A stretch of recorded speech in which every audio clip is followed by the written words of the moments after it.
Well, welcome to Dairy Livestream. I'm your host, Corey Geiger, managing editor of Horde's Dairyman. We are broadcasting from the Cheese Cave, our studio in downtown Fort Atkinson at the historic W.D. Horde & Sons Company building commissioned by Wisconsin Governor W.D. Horde.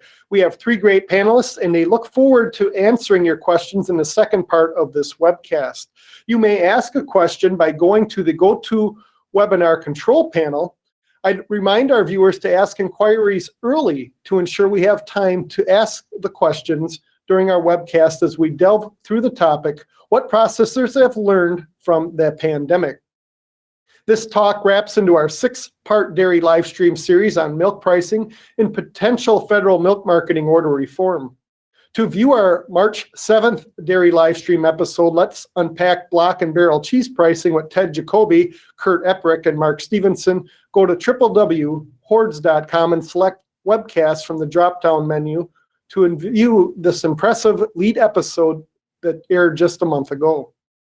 We followed that up with the March 24 dairy live stream, What's the Balance Between Retail and Farm Gate Prices, with Mike Brown, Jeff Schwager, and Andy Novakovic. Next came the April 7th dairy live stream, Can We Improve Federal Milk Marketing Orders, with Aaron Taylor, Tom Wagner, and Kelvin Covington, and Andy Novakovic. Like all the episodes for dairy live stream, they can be found at hordes.com. Today, let's talk about what processors have learned from the pandemic, and we're going to start with our first poll question. In a typical year, U.S. toilet paper sales net $9 billion. What happened last year? Select one of the following. Sales were $7 billion, $9 billion, $11 billion, or $13 billion. And this is going to wrap into our dairy product conversation, believe it or not, because all of these markets received tremendous upheaval in the pandemic. So we'll cut that poll question off. 27% of you are right, 11 billion, and I don't fault anyone for guessing the 13 billion with all the news reports that we had out there. Indeed, dairy wasn't the only supply chain that faced generational type upheaval. Americans spent more than $11 billion on toilet paper last year, up $9 billion from a typical year, reported the Wall Street Journal in its April 13th episode. If the current pace holds this year, toilet paper sales could fall under $9 billion because consumers are sitting on a lot of toilet paper reserves, and I intend that pun. Looking at the month-by-month basis, February 2021 sales dropped 14%. So this February, they're off 14% from last year when the pandemic started hearing our ear talking about it. And March was off a whopping 33%, according to Nielsen IQ. That begs the question, how do manufacturers and retailers make plans? While our panel doesn't know much about toilet paper, the same conditions, again, they prevailed in dairy products. Let's turn to our first panelist. We welcome John Umphamer to Dairy Livestream. John has led the Wisconsin Cheesemakers Association for the past 29 years and knows the inner workings of the cheese business as well as anyone. John, what has the pandemic taught us, and what might be the unanswered questions as we go into this year? John? Well, good day, everyone. I know I have some single ply in the basement that we've been avoiding, so that was the first learning we had from COVID. Last April, when this was just gearing up, I wrote in the cheese papers that this was the biggest business disruption of your career, or you've had a really bad career, because this was the craziest spring last year that any of our members, having talked with them on a daily basis throughout this year, that any of them had experienced. And that first month, really basically late March and into April, was a time of complete upheaval in the markets, and mostly getting those phone calls that the food service industry was shutting down. There's data I found that about 50% of sales dropped off in the food service industry right away in late March, early April. And phone calls came in from chains and from distributors saying, we're not taking product right now. They didn't say we're cutting back. They said, we're going to hold to our guns. We don't know what's going on. We're not taking any product. product backed up immediately last spring in the dairy industry. And so the first learning people had was, what are we going to do with product that wasn't meant to be held? And what are we going to do with this milk? So, as we talked about in our dress rehearsal, milk did back up around the United States. It was up as many as 22 states last April, had some milk dumping. But what struck me, and I think others, is that situation didn't get as dire as people thought. And it did work itself out in a matter of weeks to where the processors pivoted. They had to make changes, and they saw themselves doing things like freezing mozzarella in bulk, things that they hadn't done before, because that's a cheese that usually moves out and is in the marketplace in about 7 days. We saw people shifting to products that could be cured from products that were usually held as fresh cheeses. They switched their make procedures. They switched their product mix, and they looked for new markets. And very quickly, what people found was that with the retail sales booming, there was an opportunity to get into retail, but also to get into the products in retail, like frozen pizza.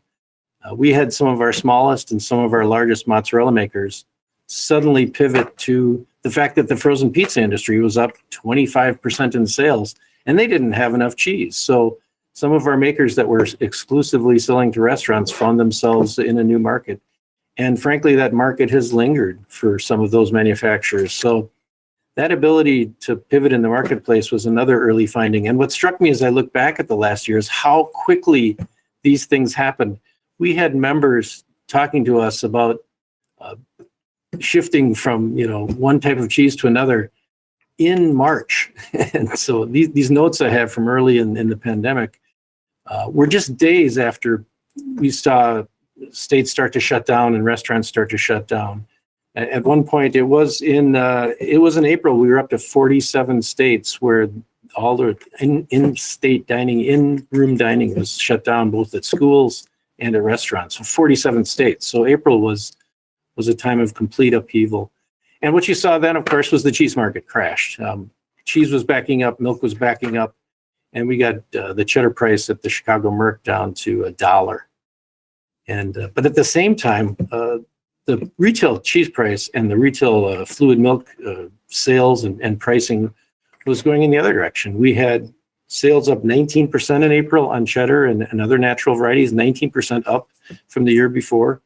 And that continued in the teens all through the summer. So what was the lowest price in April in the next 10 weeks rose up to become the highest cheese price ever in mid-July, because we basically ran out of fresh cheddar, which is the market that feeds both the retail market that people were buying and the Chicago Mercantile Exchange. There wasn't enough young cheddar around. So we saw the lowest price we'd seen in decades move to the highest price in a matter of weeks. And then as I looked at my notes, 4 weeks later, the price plummeted from that $3 down to $1.70. So it was a heck of a roller coaster throughout the year. And then we saw the price rise again in October, almost to $3 again. We got up to $2.78. And then 4 weeks later, it was $1.66. So we, as someone described it, the big M, the big rise, the big fall, the big rise, the big fall, all in 1 year. And so another learning that our members saw was that the distributor market, that secondary market, the people that take that cheese, were in chaos. They had been in a situation where it might be someone buying cheese to convert it, shred it or dice it, or it's someone buying it and getting into the restaurant market. They went from saying, let's have a year-long contract, or let's have a 6-month contract together and tell you how much we need, to, well, we need to move to monthly. And then sometimes they said, we need to move to bi-weekly buying. And in some cases they said, we'll tell you what we need next week. And then next week we'll tell you again. And that is in a completely different paradigm, especially for large cheese manufacturers and butter and others that really, when you're moving volume, you need to know what you need to make and what the market's going to need. And so the shift there is unprecedented in decades. And we're still seeing that. There's still a tighter pipeline between that milk coming in and that order going out. So that everything is quite tight. And it's created a situation where any disruption in the marketplace is a bigger disruption. It gets felt in a bigger way. It's magnified. As I was talking about with you folks as we talked the other day, just the slightest hiccup at a good-sized cheese plant these days can cause a ripple across the entire milk shed. And we've seen that a couple times in the upper Midwest, where just being down a day at a large cheese factory finds milk just rippling through the system looking for a home. And that's because we're just in a different sort of time right now. There's not a lot of looseness in the market. Distributors aren't saying, yes, I'll take an extra truckload. We'll get rid of that. Pricing's too volatile. The markets are too volatile for anyone to hold on to cheese that they don't have a home for. So that's been a major change in our industry, the volatility and just the fact that that time has been compressed on the ordering. So put all that together, and it's been a heck of a year for our manufacturers. And I know we were going to talk about the workforce too, but that's kind of the marketplace side of things. Our members have looked to the government for help, and a lot of them found a market in a lot of these government programs that have served for bulk sales, like the Section 32 purchases. But also there's been millions of pounds have moved through things like the food box program and local feeding programs that really, in many cases, help some of our medium to small guys stay afloat, because a lot of them were serving the restaurant market. And suddenly they had an opportunity to fill food boxes for needy families, or they had a chance to help out the food banks in bulk in states like Wisconsin, where they were buying millions of pounds of cheese. So it really took the government and private industry working together, at least in the hardest of times, to get us through this. And it's good to hear that the government intends to stay in the business of stabilizing the market moving forward. And so we look forward to that. I don't see us as out of this situation. We talk about what did we learn from this? It's not the past tense yet. We're still learning from this. And but I think the learnings were good. And I think as one member said, their relationships with their distributors are stronger than ever because of the communication they've had, and the relationships with their workforce and with their producers, because this was the year of talking. This was the year of communicating and letting people know very candidly what's going on.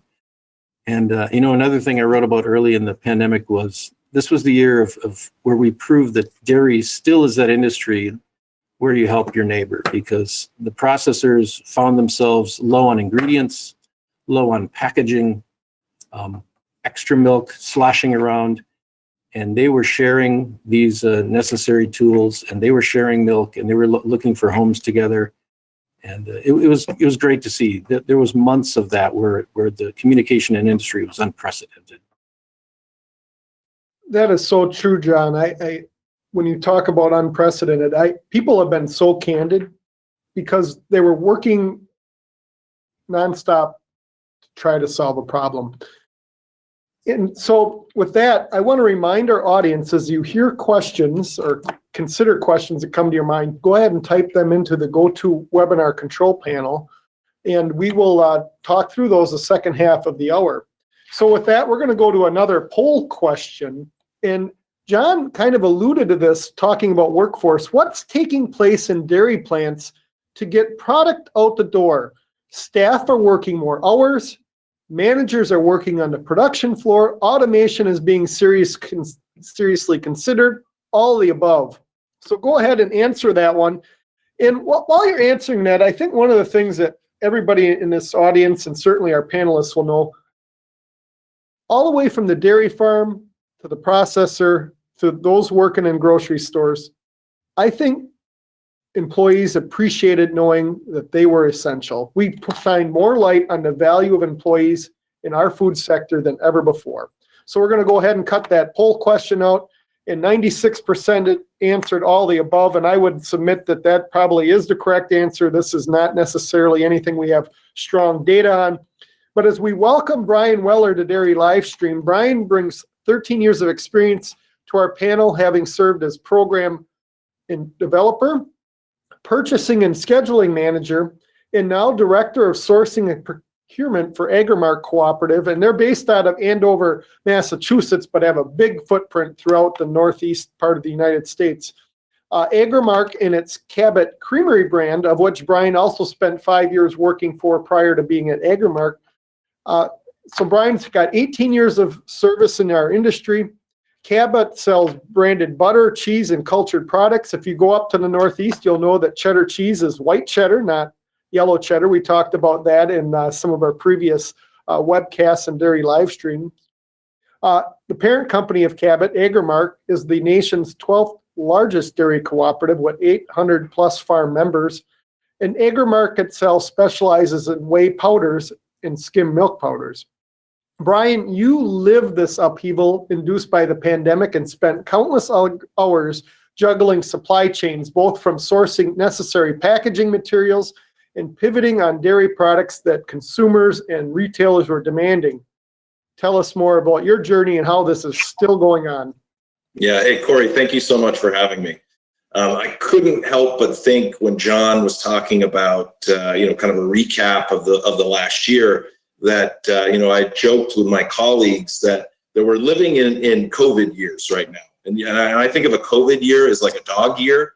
And it almost feels like something that happened 7 years ago, because it's definitely been a period of time where it's just been problem whack-a-mole. And talking about food service shutting off, gosh, that feels like ages ago, because it's kind of come back on and shut off again and come back on.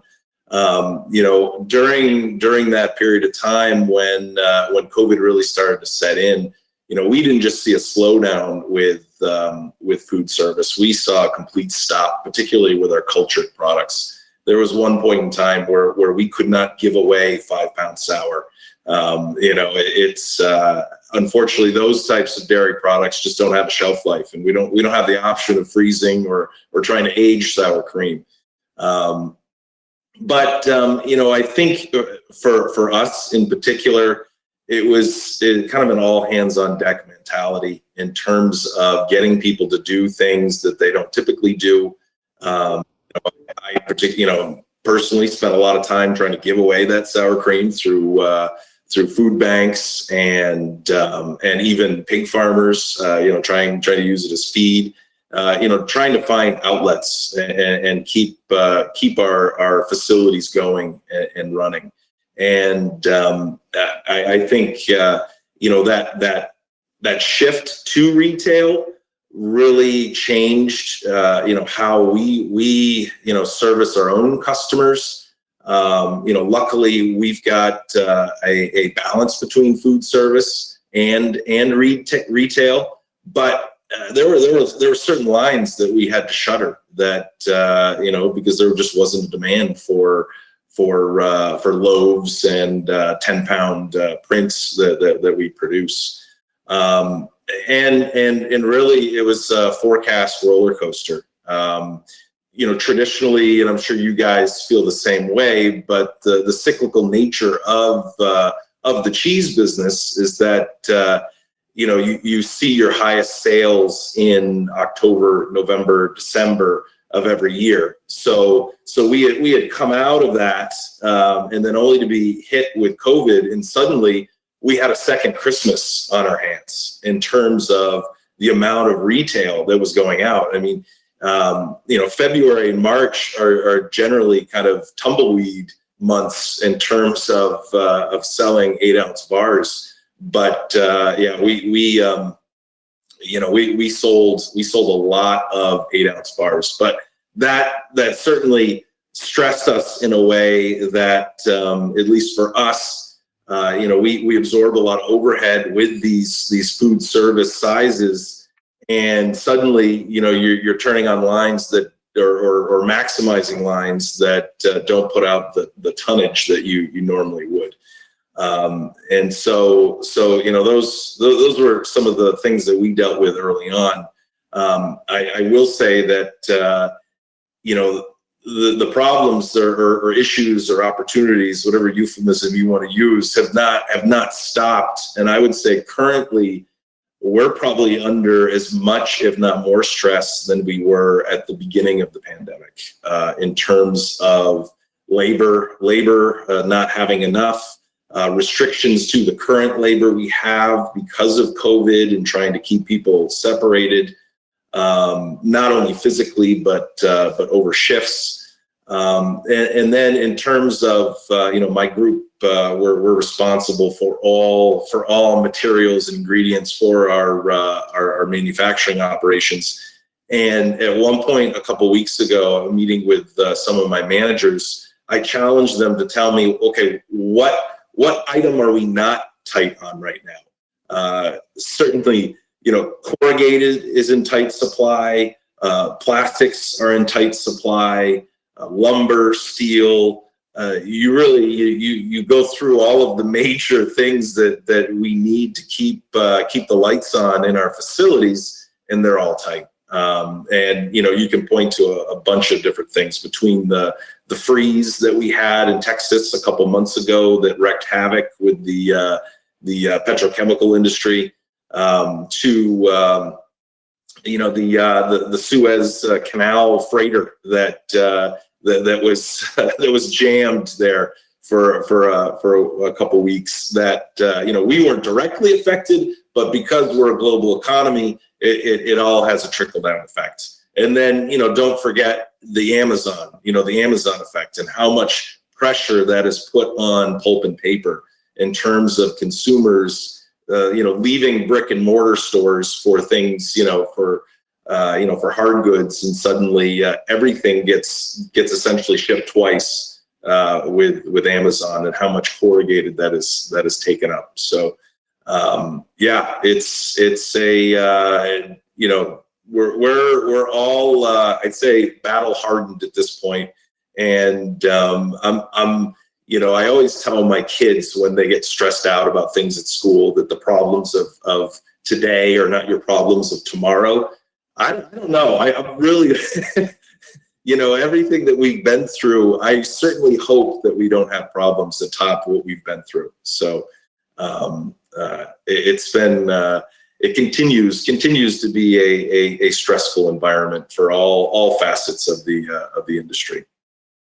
Thank you, Brian. And I think one of the things that our viewers would know, some of the restrictions are easing related to the pandemic around the country. That I can tell you firsthand, that's not the case in the Northeast. For example, in Vermont, if you're a resident in Vermont and leave the state, you have to quarantine at home for 2 weeks. And I personally know that because I'm an officer for the Holstein Association USA based out of Brattleboro, Vermont. So if staff leaves, they're on a 2-week basically stay-at-home order. And so that affects labor. And if somebody goes on a vacation out of the state of Vermont or some of these other states, that really impacts the things that Brian's trying to do at Agrimark. And whereas in the upper Midwest, we're not quite facing those kind of situations. So we'll talk a little bit more about labor too in the second half of the webcast in the question and answer part, and go ahead and ask your questions in the GoToWebinar control panel. And before we hear from Mark Stevenson, let's go to a final poll question. How did cheese sales fare during the pandemic in 2020? Select one of the following. All cheese was up 0.4%. American cheese, powered by cheddar, grew 2.1%. Italian varieties were off 1.2%. Mozzarella, of course, that's an Italian variety, was off 1.7% by itself, or all of the above. So go ahead and enter your final answers there. We'll give you about 10 seconds to do that. And I know some of you treat this as a podcast, so if you're in a listen-only mode, of course you cannot vote, but for those that are on a screen, you can do that. And Caitlin, let's go ahead and cut that poll question off. And this is based off of USDA data for 2020, and the correct answer is all of the above. Now, there's some other data here that would be specific from March to March here that would be a little bit more detailed related to the pandemic. We welcome back the University of Wisconsin's Mark Stevenson. Both Mark and I are happy to announce that we have our second COVID-19 shots and encourage all of our listeners to consider doing the same here as we try to get out of this situation as a country and a globe. Mark, dairy demand did surprisingly well during the pandemic. However, it was and continues to be a wild roller coaster ride, as John and Brian told us. And that ride has a different track, an amusement park, if we want to dare to call, it's kind of a, not a happy amusement park, but if we call COVID-19 an amusement park. Mark, what are your thoughts on that dairy demand? Well, first of all, congratulations. We've made it through a year. And a year ago, Corey, you and I were talking about just how quickly can we maybe accumulate information, get feed from the industry, and get that out to other people to reassure, to help people think about strategies and all the rest of it. So it has been a year. And I will tell you, yes, I'm more than 2 weeks past my second shot. And there is a feeling of liberation that you get when, you're at that point. Doesn't mean I can't just go out and do anything I want to do and not take a mask with me. But, honestly, I do feel safer walking around, and I'm glad that's true.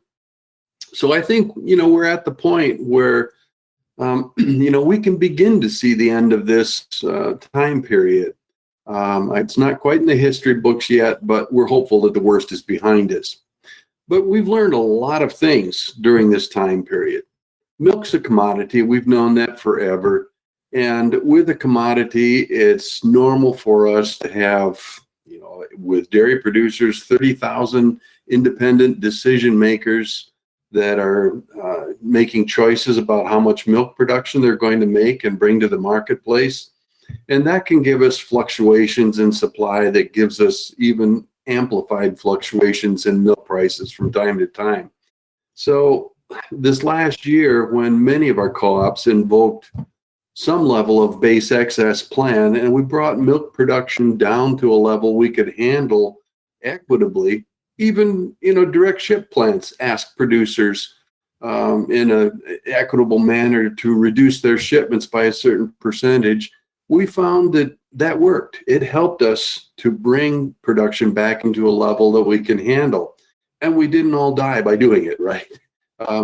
We got through this. This was an industry that scrambled, and a lot of things that aren't seen behind the scenes happened. All the way from, further up the supply chain, milk haulers were moving milk around to plants that they didn't normally take it to. And we found plants that could use a little bit more, maybe because their customer was that retailer that wanted more product. And we also found plants who suddenly were faced without a customer that continued to take milk in and make product that, and as John said, we're trying to learn how to freeze or store at ultra cold temperatures, product that they didn't know if or when they could sell it. But they were helping as much as just making product, trying to make sure that these cows who didn't get the memo about slow down, had a place to deliver their milk to. We did find that customer switching wasn't easy to do. If your plant was geared for the institutional sales, you couldn't sell a 15-pound bag of cheese shreds to a retail store. And retail stores found that they needed to work with plants to think about narrowing the SKUs that they kept in the store. That's one of the things that I think we're going to see have a little bit of stickiness going forward. That, you used to go into the flour aisle and, you would find 20 different varieties or packages of flour by maybe 5 different manufacturers, and big bags, little bags, different kinds of whole wheat and all-purpose flour and everything else. And now you go in and there are maybe 10 SKUs. And the same thing was true in the dairy aisle. And when I talk with retailers, a lot of them were saying, we're rethinking our strategies for just how much variety do we carry in these stores. And a lot of them are feeling like we're going to bring additional SKUs back slowly. So this is something that speaks about volume and maybe choice being a little bit less than it was before, a result of COVID that helped us rethink what we have and ought to be having in the stores. And, John also mentioned that, boy, as these institutional customers, restaurants and schools and those kind of things are coming back online, this demand has gone from 6 to 12-month planning to a matter of weeks. That's had an incredible shift of risk in the marketplace back to plants, who are expected to have that product available to ship on short notice. I think that that's going to be an issue for us going forward. We need to have a little bit better indicators, a little bit more lead time at some point along the way, because a lot of this product is just not available for large demand queues in a 1-week delivery time period. One question I also have is whether or not plants are going to be thinking about diversifying their product lines and maybe their customer base. So for example, in our COVID time period, if you were a plant that sold product only to the restaurant segment of the industry, great when everything's moving along at a normal pace. But boy, if restaurants have to get shut down rather quickly, we found that you didn't have any flexibility. It's not as easy as just putting shreds in an 8-ounce package or a 1-pound package. You don't have that bag filler in the plant, and that's not something that's readily done. That takes time for planning and implementation. When we look overseas too at what does a dairy plant look like, in many of our large countries, or large milk producing countries, a dairy plant is a very diverse operation. They fill fluid milk, they make cultured products, they make a variety of cheeses in that same plant, and they make powdered products, all in one footprint. So they can balance their milk supply that's coming from the same group of dairy farms year round, and they had some internal flexibility. Now, I don't think we're going to get to that in this country, but I do wonder if plants aren't going to think about whether they need a different line and maybe service a different kind of customer to be able to have some flexibility either within the plant or to purchase another operation that gives them that diversified customer base so they can be a bit more flexible longer term. And, then finally, I guess I think a little bit about how did we handle this pandemic? And part of it was programs that were brought before the government and were funded there, like the Farm to Families Food Box. It certainly created demand for our plants and farms to be able to continue making product and moving it along. That helped a great deal. It also helped with the people who were food insecure, being out of work perhaps. And yet that program wasn't without its own issues. It had a lot of problems and it created a lot of volatility in our marketplace. It was a costly program. And I think that one of the questions we have going forward is whether this morphing of that program into the new food donation program is going to be something that better meets the needs both on the supply and the demand side, and whether a program like that has a real longer term place in a dairy industry to help us be more supple when we do have these bumps along the way. But we've made it through a year, and we've done much better than I ever expected a year ago. It looked dire back then. It certainly did, Mark. So we're going to open it up to audience questions. And again, if you have a question for our panelists, go ahead and ask that in the GoToWebinar control panel. We're going to start out talking a little bit about employees here. And we'll probably start with Brian first, but I do a lot of driving throughout Wisconsin right now, and I'll tell you what, if you want a job, you can pick your sector almost. I've never seen so many job opening signs, we're hiring signs and all that. I'll tell you what, trying to get things done especially in a manufacturing plant is tough right now. Brian, you want to touch a little bit about some of the things that you're dealing with there, and then we'll turn it over to John for some of the things he's learned from his members of the association at the Wisconsin Cheesemakers. Brian? Absolutely. Labor is extremely tight right now. You hit the nail on the head. There are a lot of options out there.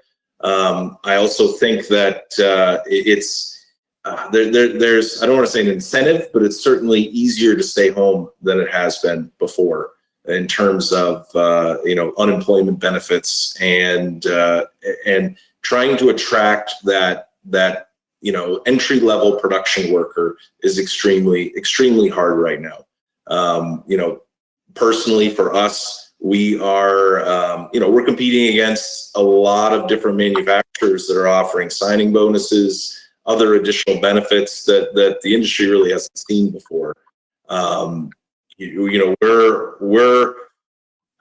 think that's one of the greatest threats that we have right now to our business is having enough people to get product out the door, and that also goes further into transportation and the actual distribution. We see it in trying to get our products to market as well as bringing materials to us. That is also a very tight market. So in all, I think we are trying to get aggressive with getting employees in the door, but also looking as much as we can. How do we reduce headcount? How do we automate lines? How do we streamline process? And I think the industry as a whole, I think, has been automating a lot over the last decade or so, but this is going to be one of those turning point moments that pushes a lot of converters that may have been on the fence about putting in robotics to embracing it. John? Yeah, we've got members from Cabot out east to Hilmar in the west, and this is a uniform problem across the United States. Take COVID out of the picture, say it never happened. Our members' number one issue in the past 5 years when we polled them is labor. And then you put COVID back in the mix and, the need to space people, the need to find people who feel comfortable going into a work environment just makes it that much worse. And of course, like you said, Brian, the incentives that some people have to, if they're on the tipping point, well, they can get some aid from the government. So we've had anecdotes lately of companies not being able to find even a single person for a job opening that they've offered, and at a higher price point than they've offered in the past for, say, an entry-level worker. So it's really quite dire. I think that's going to remain the number one concern for our members is getting those folks in that they can make into skilled workers. You got to look at the flip side, though. We can't just leave it there, because the people we have been amazing and heroic, really, in the last year. They were those essential workers, and they rallied around that. You didn't see people walking out of dairy plants in the last year, because they said, this isn't a safe place for me to be. On the contrary, our members stepped up quickly, and they socially distanced people. They created workflows and small groups so that people who had maybe been on a team of 10 found themselves on a team of 3 in a packaging line or in a make room. They were taking temperatures. They were doing all these things to let the workers know that they cared. They were talking with them each morning, morning roundups with the staff. So labor is a problem, but it's also been one of the shining moments of the last year, because it could have gone so differently. Think about the meat industry. Dairy faced nothing like that because our members took action quickly, and our workers embraced it quickly. They've taken up these new tasks, these new shifts, these new breaks, sitting alone at breaks, sitting alone at lunch. They've really said, we're doing this for all the right reasons. We're doing this because we're an essential industry, and we literally feed people every day. We have to be here because we need to make food for America and the world. So, I don't want to sound corny, but that's what we do. We make food for people to eat every day, and the workforce embraced that. The problem is finding more people to join that workforce. I'm going to come back with that follow-up, because that was going to be the next question for Brian. And what I want to share, a childhood friend of mine who worked on our family dairy farm, about the same age, he's a CEO of a paper mill. And within 1 week after this pandemic took place, he and I were talking, and So he's the CEO and he's greeting his employees as they come into the plant. He's actually one taking the temperature that first week and thanking them for coming there, because we talk about getting products out the door. And Brian, you alluded to this earlier. Heck, we need boxes. we need so here is a gentleman trying to keep that supply chain going and really went out of his way to thank his employees for doing that. And I know you've been doing some things, and you teammates like you have been even been around the plant floor. Talk a little bit about that and the importance of your essential workers. Yeah, no, I think, to echo what John had said, I mean, it really has been heroic in terms of how people have, put themselves out there, even at the beginning of the pandemic, when there was a lot of, a lot of uncertainty about COVID and how it spread, and personal safety was a huge concern. But we had that core group of people that still blazed through, and and I'll just share an anecdote in terms of like how dire the labor situation is that it's not uncommon, and it's by far and away, it's not symbolic that you'll see directors, managers, even VPs working on our floors hand in hand with our production workers. And it's to get cheese out the door. And that's the kind of effort that we're all putting forth to keep feeding the country and to add value to our members' milk. And this is where it's bringing in those new employees, and how do we indoctrinate them with that same level of pride and care, and finding those employees, and trying to get them to work for us instead of Amazon or FedEx. Mark, I'm going to turn this next question over to you, and maybe John wants to add in on it. But I think this question came in based on the discussion about how some states are opening up and others are pretty locked down yet. Have you seen any evidence of dairy demand looking different across the country as states open up at different times? And I think that dairy demand that this reader, or I keep saying reader, but audience member is thinking about is from the food service sector. We know what retail's been done, but what's happening in the restaurant category? Well, it's a little harder for me, I guess, to comment on it, Corey, because I'm not at the front line in a restaurant and seeing how those things have changed. My understanding is that most of the meal mix has not been much different at the restaurants that have been reopening. They're demanding the same kinds of products that they did before. It's just a question about how much in advance are we letting the supply chain know what we anticipate our needs will be. In part because they don't know if they're going to have to be forced to reduce capacity or maybe expand it. They've gone from being at maybe 25% capacity to now being able to put up to 50% of capacity in their stores. So suddenly we need to be able to double our demand for, dairy product. That is a bit of an issue too. The other thing I would take note of, Corey, that I think is going to play into some of this is that we've had prices now of cheese and butter that are competitive at world markets, and that's not always been the case. So we have to begin to think a little bit now about, has this been happening long enough that we can begin to make the kind of product that we want or would need to for export? Is that a real customer for us now? Can we put those into the packages and begin to perform that? Are we going to have the containers for the ships that we would need to move the product out? So this is a different source of demand too that is being considered, I know, by a number of plants. And as a point of reference for our audience, while all the cows in the United States provide milk for dairy product sales to the export market one day each week, so one out of about 15 or 16% of our milk, most of our cheese still is the domestic sale product. That category is, and that's what Mark is talking about there. John, anything to add on that in terms of what you're seeing in restaurant potential buying? Right. The last numbers I saw from, say, Open Table, that app, were saying they were down about 17% on of table availability at sit-down restaurants compared to a year ago. Done 17% was actually the best number you'd seen in the last year. It was as low as down 50%, 40%, and working its way up. And our folks don't really think regionally, they do think by market. And because where those distributors go is really up to them. It's really by market. And food service, I'm hearing, is refilling the pipeline.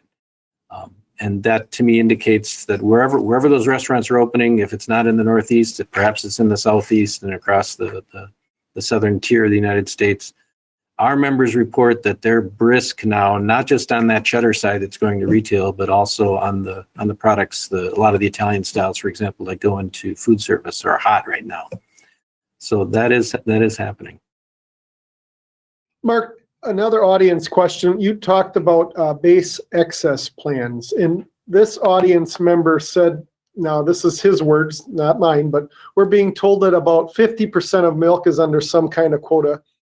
Do you see this type of base excess plan or quota, self-imposed quota system in our future for dairy producers around the country? And what's your thoughts here as we continue through the pandemic? I think there's still so much uncertainty right now. People will take as much milk as they think they've got a customer for the product. We're looking forward to growth and being able to, provide those kind of things again. But what I'm hearing is that what we need is a lot more communication. In other words, don't just throw another 1,000 cows on and show up with the milk. You need to talk with me and see if we can take that and make product from it and have a good customer sales. So whether you're shipping to a proprietary plant, direct ship, or through your co-op, there's a lot more conversation that's happening. Same thing is true for banks. If somebody's coming in and saying, we want to pour concrete, many of the banks are saying, you got to show me that you've got a letter of commitment to take that additional milk. It's not just going to happen anymore and show up. So I think that it's informal at this point in time, but a lot more communication that's helping to coordinate the milk supply. It's not shutting it off or shutting it down, but let's coordinate it better than we did before. John or Brian, anything to add on that one? I completely agree with what I'm hearing from Mark there. This is what I'm hearing from our manufacturers. I think this is one of those things that will stick, as we say, from COVID, is that communication between the farm and the plant has to be more of a business discussion. The product, there always seemed to be room for product back 10 years ago, 5 years ago, but now it's all hand to mouth in this market, and you don't know what your distributor is going to tell you next week on the cheesemaker side or your processor that's cutting that cheese. So you have to play this a little more carefully, and you have to work together.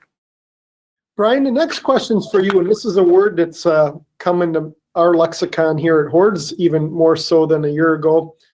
Do you see cross-training of employees as a risk management strategy moving forward? How are you handling that at Agrimark? That's a great question. I was just talking to my boss about this the other day, in that, back to the tight labor market, and discussing how hard it is to bring in and train people. I mean, I think it's almost like a two-phase approach in terms of, you need to, obviously they need to learn their job, but they also have to learn the business as well, and the environment that you're in.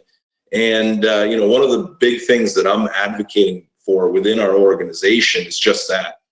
How do we career path and cross-train people, make them more valuable, easier to move to openings that we have? Because I think the reality is that we're going to be living with a net negative balance in terms of labor for an indeterminate amount of time. And the ability to shift employees from, say, the production floor to an admin role, or from a purchasing role to a selling role, I think only makes you a a more agile company. I think it makes you more of an employer of choice, giving people options. I think certainly, I think we live in an environment now where people crave change and challenge more so than I think they ever have before. I think you're going to struggle to see someone that sits in a position for 10 to 15 years moving forward. That the type of employee that we have now is someone that wants a challenge. So I think cross training is a big part of that. Thank you, Brian. We're talking about what's happening on the dairy product processing side, but one of the things, Mark, and obviously the sign up for dairy margin coverage program is passed for 2021, but there's many tools out there. You could certainly buy futures contracts or put some options on the CME, but another one, an audience member asks about dairy revenue protection analysis. And in the changing times here, how do we keep getting the word out there to dairymen and dairywomen about this tool and other things? Because we've heard the word volatile a lot here, and I haven't heard anyone say that's going away. So what message should we be sharing with the dairy farmer audience here, Mark? Well, risk management is key. And what I want to always tell a group or an audience is that risk management is going to cost you something. This is not a way to make more income in the long run. It's a way for you to avoid having a really bad outcome. And that's why we do it, and that's what we should be looking at. So risk management is one of those things that you ought to be looking at on a pretty continuous basis. Programs like dairy margin coverage, just get in and sign up for that. That is just way too good a deal to avoid. Not in tier 2, tier 1, cover as much as you can there. Then, take a look at programs like Dairy RP. Pretty good program, I think. It offers a lot of flexibility, but remember, it's only for at least 1 quarter out or beyond. And most of the volatility we see in prices is in months that are closer than that. So in the 1 to 4 months out kind of range. For that, you're going to have to use either cash forward contracts or maybe looking at put options or something on a dairy farm. But occasionally, we had $20 class 3 milk here a week ago in futures markets.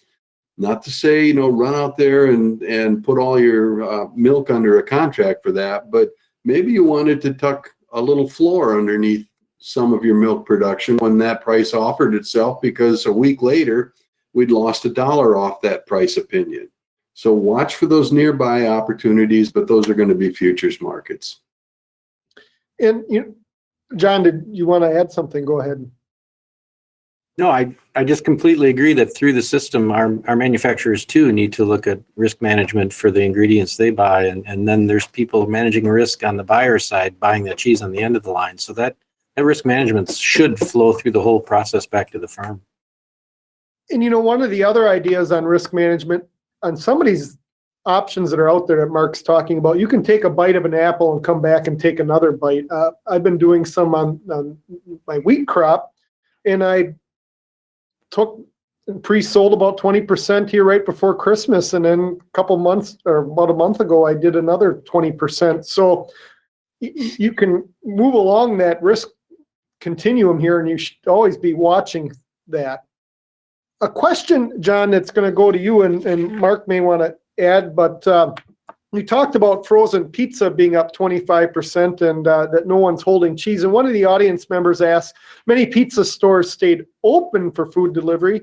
Did we see how has that demand for pizza changed over the continuum of the pandemic, and what might be the trajectory here as some places still don't open up? Well, it had an interesting curve. It dropped precipitously at the beginning. It just, people didn't know what to do for that first month, even with the takeout. And that's where some of our mozzarella makers, mozzarella is the biggest cheese made in the United States.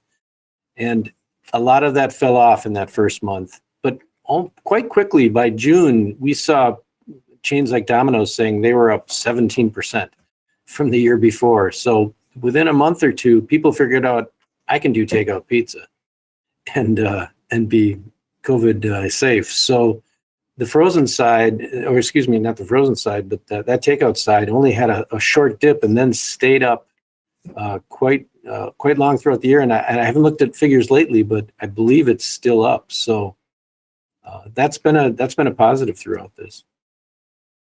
Brian, a question for you. Can you talk about how you've changed some of your strategies as running a plant in terms of ordering product, and I'm talking about in the manufacturing that, and how has that evolved? Yeah, I think to echo Mark, it's like limiting liability, and I think our mindset maybe 2-3 years ago was focus on a single source and really squeeze the best utility out of that single source. And now our strategy is a lot different. It's okay. We need a multimodal source and have a couple different suppliers that we can play off of one another. I mean, which is it's an interesting tightrope to walk, because you want to be the best partner possible. At least that's my philosophy, that it's a two-way street. And but unfortunately, because we're seeing so much disruption, that having another corrugator on the line, it becomes really important when you've got a certain plant in Maine that can't keep up because of X, Y, and Z reason. You need someone else to step in there. So I think price is very much important still, but security has definitely usurped that in terms of what we're looking for, because we're years ago when I was hiring someone and I was giving them a tour, and they were going to be a box buyer for me, and we're walking through one of our make plants, and I pointed to a pallet of boxes, and I said, okay, if you ever run out of that, I don't know who they're going to fire first, you or me. So it doesn't matter how cheap we can get it. It's at the end of the day, when the milk comes in, it has to go somewhere. So that's definitely, I don't want to say been thrown out the window, but taken a back seat. Supply. The guy who makes that statement gets fired second. So Who cares about first? We'll both be fired. Who's number two? Yeah. We had one late question come up in here, and we're going to do this really quick. We haven't talked about trucking, but trucking is facing some labor issues on the milk delivery side and the product side. Any comments on that, Brian? And we'll make that one brief, 30 seconds or less. We'll turn that over to John too. Brian? I would say autonomously driving trucks. That's. I mean, I'm joking, but I think that will take some of the pressure off. But right now, it's just like any other labor unit. It's in tight demand. John? And it's driving up. I don't know if Mark has figures, but it's also doubled the price of moving the product, which is, can you get somebody, and then the price factors in all the way through the system. Absolutely. Right on through to container ships. My word. We've broken a lot of container ships because we didn't have steel, and they didn't have the ability to move things along. So they were scrapped, and now we find ourselves short of capacity there. So yet another problem. Indeed. Our next dairy live stream will once again focus on, can we improve federal milk marketing orders? The show will air on Wednesday, May 5th, 2011 at 11 p.m. Central Daylight Time, and will build upon the archived episode from April 7th, 2021. That's again archived at www.hordes.com and is on the Hordes Dairyman YouTube channel. As you know, we had over a dozen audience questions we could not get to on that show, and the May 5 episode will feature all new guests to gain further insight on this important topic, and we look forward to seeing you then. On behalf of Brian Weller, John Umpaver, Mark Stevenson, I'm Corey Geiger, your host. Thank you for joining us today. We wish you all a good day.